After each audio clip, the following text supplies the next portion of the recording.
Jujutsu Kaisen zero film को, जिसे release किया गया था 2021 में। दोस्तों ये फिल्म सीजन 1 का प्रीक्वल है और अब मैं जल्दी से आपको जुजुत्सु काइसेन की सही टाइमलाइन समझा देता हूँ। तो सबसे पहले आपको देखना है गोजोस पास्ट आर्क, जहाँ से कहानी शुरू होती है। फिर आपको देखना है जुजुत्सु काइसेन जीरो मूवी को, जिसमें हमें यूता और बाकी फर्स्ट ईयर स्टूडेंट से इंट्रोड्यूस करवाया जाता है। इसके बाद कहानी जाती है सीजन 1 में, जहाँ हम यूजी को देखते हैं, सरर्स को दुनिया से मिटा देना। इसके बाद कहानी करीब 10 साल आगे 2017 में जाती है। एक स्कूल में कुछ स्टूडेंट्स एक लड़के जिसका नाम यूता है उसे परेशान कर रहे थे। सभी ग्रेजुएट होने वाले थे, लेकिन जाने से पहले वो यूता को एक बार पीटना चाहते थे। यूता उनसे काफी डरा हुआ लग रहा था। यूता उन्हें दूर रहने को भी कहता है, पर वो लड़के उसकी बात नहीं सुनते। फिर यूता डर की वजह से जोर से रीका बोलता है, जिससे वहाँ एक भयानक कर्स्ड स्पिरिट आ जाती है और अगले ही पल वो कर्स सभी को मारकर एक लॉकर में बंद कर देती है। ये मरे नहीं थे, लेकिन बहुत बुरी हालत में थे। असल में यूता के अंदर एक कर्स्ड स्पिरिट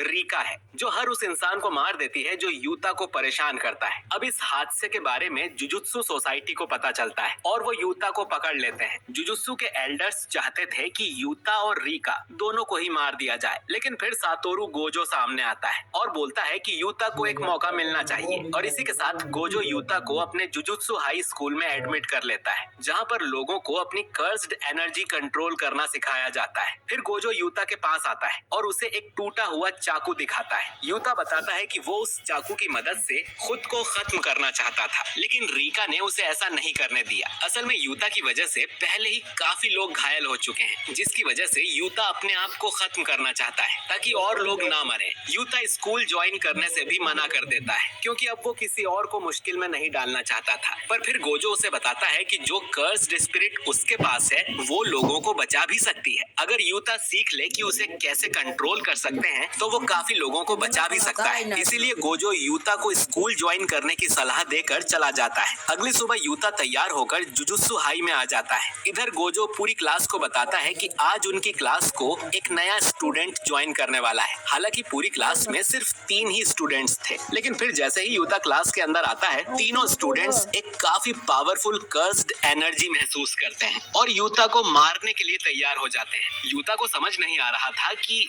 वो सभी ऐसा क्यों कर रहे हैं। फिर गोजो उसे बताता है कि जापान में हर साल 10,000 से भी ज्यादा लोग गायब हो जाते हैं या फिर अजीब तरह से मारे जाते हैं। उनमें से ज्यादातर के मरने की वजह कर्स्ड एनर्जी होती है, जो कि लोगों के नेगेटिव इमोशंस से बनती है। साथ ही कर्स्ड स्पिरिट्स को सिर्फ कर्स्ड एनर्जी ही खत्म कर सकती है।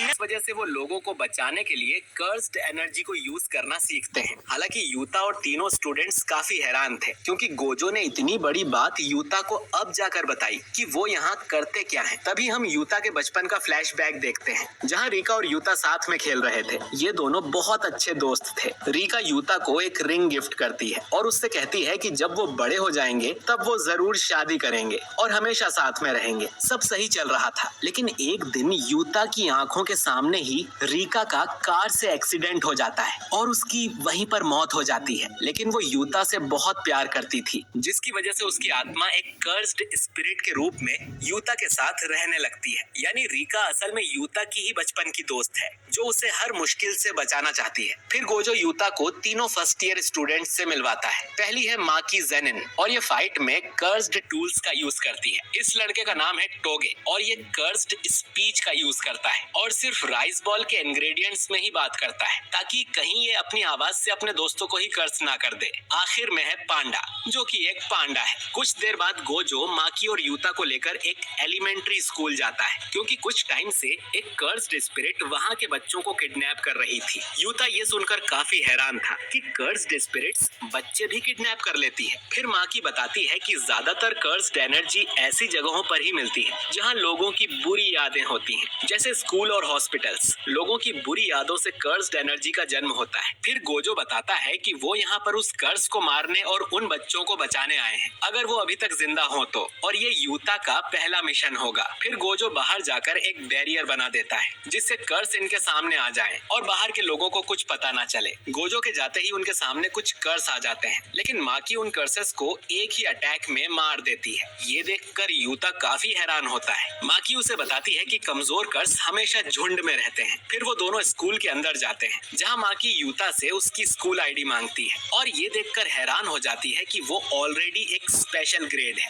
यानी कि गोजो के लेवल का। थोड़ा आगे जाने के बाद अचानक से उनके ऊपर एक काफी बड़ा कर्स अटैक कर देता है। वो कर्स दोनों को हवा में फेंक देता है और दोनों को ही निगल जाता है। माकी का कर्स टूल भी बाहर गिर गया था। अंदर गिरते ही यहाँ वो उन दोनों बच्चों को भी देखते हैं जो लापता हो गए थे। लेकिन तभी माकी जमीन पर गिर जाती है क्योंकि उसके पैर पर कुछ अजीब सी चोट लग गई थी और बच्चे भी ज्यादा देर तक जिंदा नहीं रह पाएंगे। यूता काफी परेशान होने लगता है क्योंकि उसे समझ नहीं आ रहा था कि वो अकेले सभी को कैसे बचाए। तभी माकी वापस उठती है और यूता से पूछती है कि उसने जुजुत्सु हाई क्यों ज्वाइन किया। यूता बताता है कि वो फिर से किसी को उसकी वजह से घायल होता नहीं देखना चाहता था और वो फिर से पहले की तरह कभी अकेला नहीं होना चाहता। फिर माकी उससे कहती है कि अगर उसे दोस्त चाहिए तो उसे सभी कर्सेस को खत्म करना होगा, जिससे वो इस काम में इतना अच्छा हो जाए कि सभी उसके दोस्त बनना चाहें। फिर माकी वापस बेहोश हो जाती है। माकी की बातों से यूता काफी ज्यादा मोटिवेट होता है और रीका की रिंग पहन लेता है। इसके बाद वो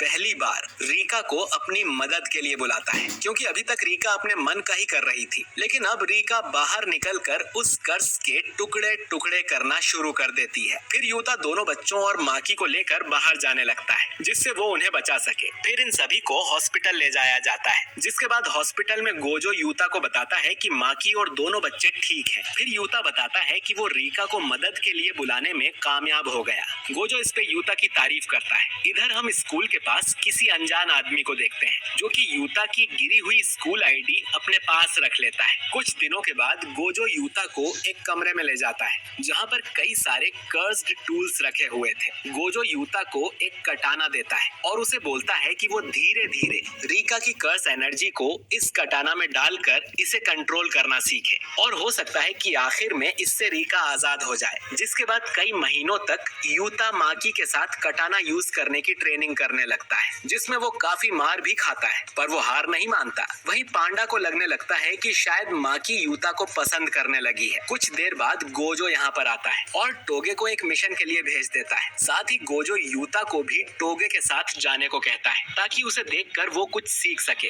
लेकिन आज गोजो इनके साथ नहीं रहेगा क्योंकि उसे कुछ काम है। वैसे भी उन्हें उसकी जरूरत नहीं पड़ेगी क्योंकि ये मिशन टोगे अकेला भी संभाल सकता है। आखिर में गोजो यूता से कहता है कि वो रीका को पहले की तरह बाहर न आने दे क्योंकि हो सकता है कि वो पहले की तरह वापस अंदर ना जाए और सबको मार दे। ऐसा हुआ तो एल्डर्स यूता और गोजो दोनों को मरवा देंगे। जिसके बाद यूता और टोगे उस लोकेशन पर पहुंच जाते हैं जहां कुछ लो लेवल की कर्स्ड स्पिरिट्स को देखा गया था। पहले टोगे अपने गले के लिए एक दवाई खरीद लेता है और कियोटा का यहाँ पर बैरियर बना देता है। फिर इन दोनों के सामने हजारों छोटे छोटे कर्स स्पिरिट्स आते हैं, लेकिन टोगे अपनी आवाज में सिर्फ उन्हें एक्सप्लोड करने को कहता है और वो सभी ब्लास्ट हो जाती हैं। टोगे की पावर काफी स्ट्रॉन्ग थी, पर वो अपनी पावर का ज्यादा यूज नहीं कर सकता क्योंकि इससे उसके गले को भी नुकसान पहुंचता है और उसे काफी तकलीफ भी होती है। इसीलिए वो पहले ही अपने लिए दवाई ले आया था। उन दोनों का काम यही खत्म हो गया था, इसीलिए वो जाने लगते हैं। लेकिन तभी उनके पीछे एक स्ट्रॉन्ग कर्स्ड स्पिरिट आ जाती है और वो उनके ऊपर अटैक भी कर देती है। यूता को बचाने के चक्कर में टोगे के हाथ पर चोट लग जाती है। टोगे अपनी कर्स्ड स्पीच का यूज करता है, पर उससे उस स्पिरिट का सिर्फ एक हाथ ही घायल हो पाता है। वो कर्स्ड स्पिरिट उनके ऊपर वापस अटैक करती है। यूता टोगे को लेकर भागने लगता है, पर भागते हुए टोगे की गले की दवाई वहीं गिर जाती है। फिर वो दोनों छुप जाते हैं और टोगे अकेले कर्स से फाइट करने जाने लगता है, पर यूता उसे अकेले फाइट नहीं करने दे सकता था, इसीलिए वो उसे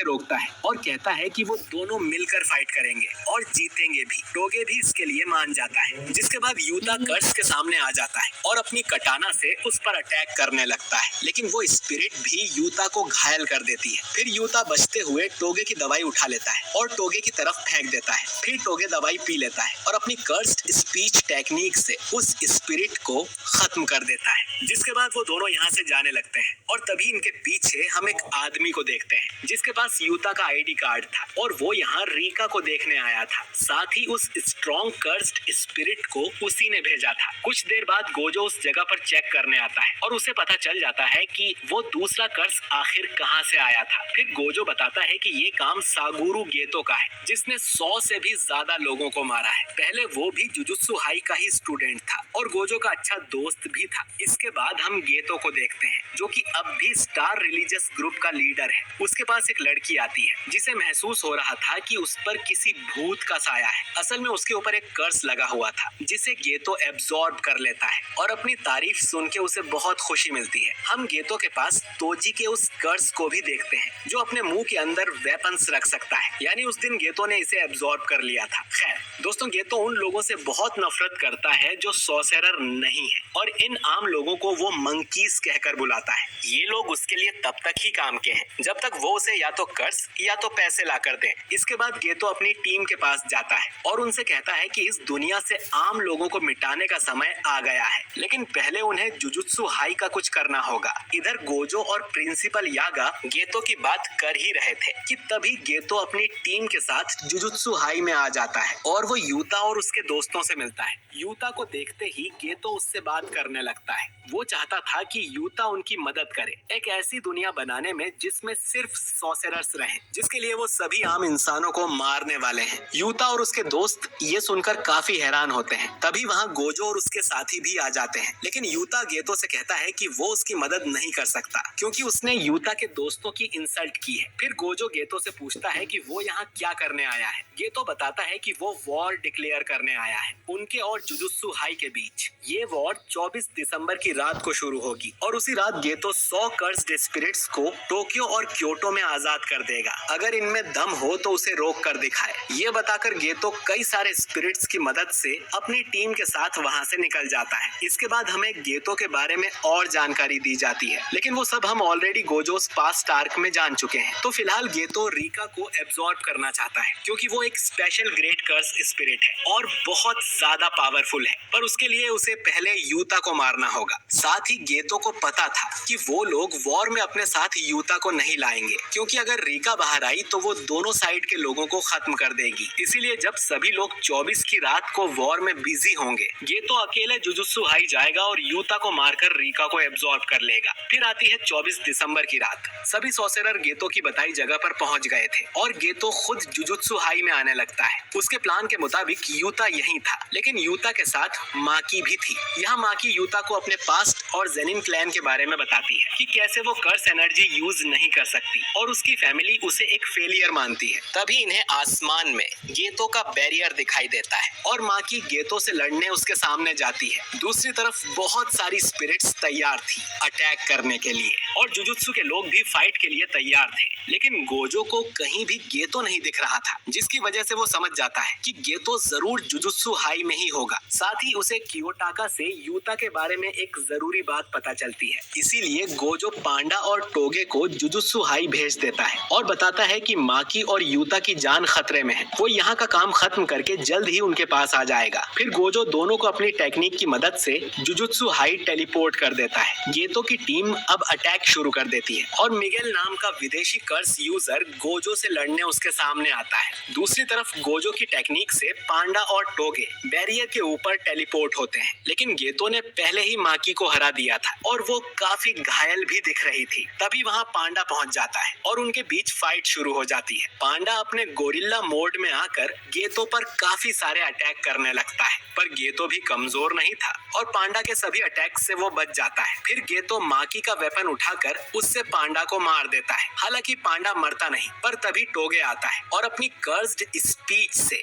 गेतो को जमीन में धंसा देता है। उन्हें लगता है कि वो जीत गए, इसीलिए वो माकी के पास जाने लगते हैं और वो उन्हें चौकन्ना करने की कोशिश करती है, पर तब तक काफी देर हो चुकी थी और गेतो उन तीनों पर एक काफी स्ट्रॉन्ग अटैक करता है, जिससे वो तीनों काफी ज्यादा घायल हो जाते हैं। यूता अंदर था और उसे कुछ समझ नहीं आ रहा था कि बाहर हो क्या रहा है। गेतो तीनों को हराकर अंदर जाने लगता है। तभी यूता बाहर आता है और अपने दोस्तों की इस हालत को देखकर काफी गुस्सा हो जाता है। यूता रिका को बाहर बुला लेता है और गेतो के कर्स से फाइट करने लगता है और फाइट के बीच अपने दोस्तों को एक सेफ जगह छोड़ देता है। इसके बाद यूता रिका के साथ गेतो से फाइट करने वापस आ जाता है और गेतो काफी सारी कर्स्ड स्पिरिट्स यूता की तरफ भेजता है, पर यूता एक माइक का यूज करता है जो कि टोगे की कर्स्ड स्पीच से बना था। यूता उसकी मदद से सारी कर्स्ड स्पिरिट्स को एक बार में ही खत्म कर देता है। ये देखकर गेतो काफी ज्यादा इम्प्रेस होता है क्योंकि कर्स्ड स्पीच को सीखना इतना आसान नहीं होता और और यूता कुछ ही दिन की ट्रेनिंग के बाद उसे यूज कर पा रहा था। दूसरी तरफ जुजुत्सु के सभी लोग कर्सेस से फाइट कर रहे थे और पहली बार हम मैमे को एक्शन में देखते हैं। इन दो लड़कियों ने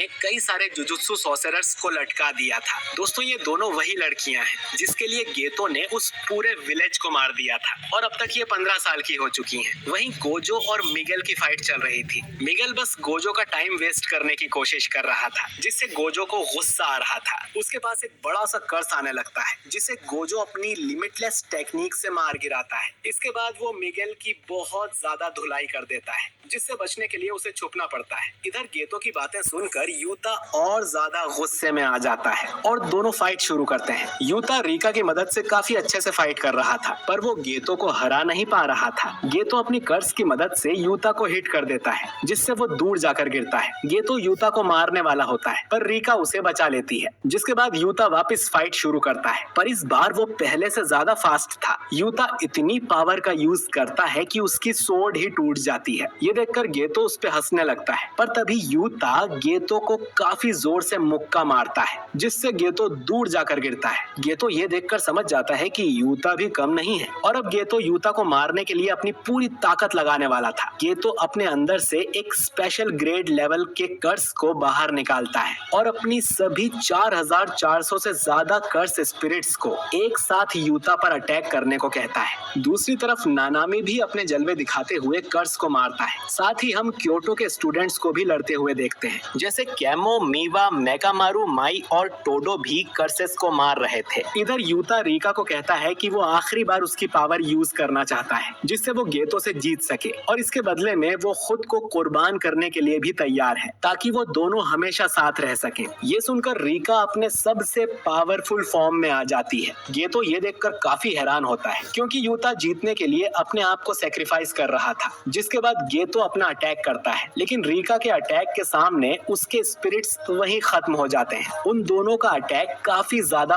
पावरफुल था जिससे पूरी जगह डिस्ट्रॉय हो जाती है और हर जगह धुआं धुआं हो जाता है। कुछ देर बाद गेतो बाहर आता है और वो काफी ज्यादा घायल दिख रहा था पर वो यही सोच रहा था कि अगली बार वो जरूर रीका को हासिल कर लेगा। तभी उसके सामने गोजो आ जाता है। फिर वो दोनों कुछ पुरानी बातें करते हैं। हमें ये भी पता चलता है कि गेतो ने जानबूझकर माकी, पांडा और टोगे को जान से नहीं मारा क्योंकि जुजुत्सु सॉर्सरर के लिए उसके मन में बहुत रिस्पेक्ट है। उसे सिर्फ आम लोगों से नफरत है। फिर गेतो यूता की आईडी भी गोजो को वापस दे देता है। इसके बाद गोजो गेतो के पास जाकर उसे कुछ तो बोलता है जो कि हम ऑडियंस को सुनने नहीं मिलता। इसके बाद हमें ऐसी आवाज आती है जैसे गोजो ने गेतो को मार दिया हो पर हम जानते हैं कि सीजन 1 में गोजो जिंदा है, बस उसके सिर पे एक निशान आ गया है। दूसरी तरफ यूता जो कि बेहोश था उसे उसके दोस्त उठाते हैं। यूता उन्हें ठीक देखकर काफी खुश था। फिर रीका वहां आती है और यूता बताता है कि उसने रीका की पावर्स के बदले हमेशा के लिए उसके साथ रहने का प्रॉमिस किया है। ये सुनकर सभी काफी हैरान हो जाते हैं। यूता रीका की तरफ जाने लगता है पर तभी रीका अपनी ह्यूमन फॉर्म में आ जाती है। तभी वहां गोजो आता है और बताता है कि यूता असल में एक बहुत महान सॉर्सरर का वंशज है, बल्कि वो और गोजो एक ही ब्लड लाइन से हैं और दूर के रिश्तेदार हैं, इसीलिए यूता इतना पावरफुल है।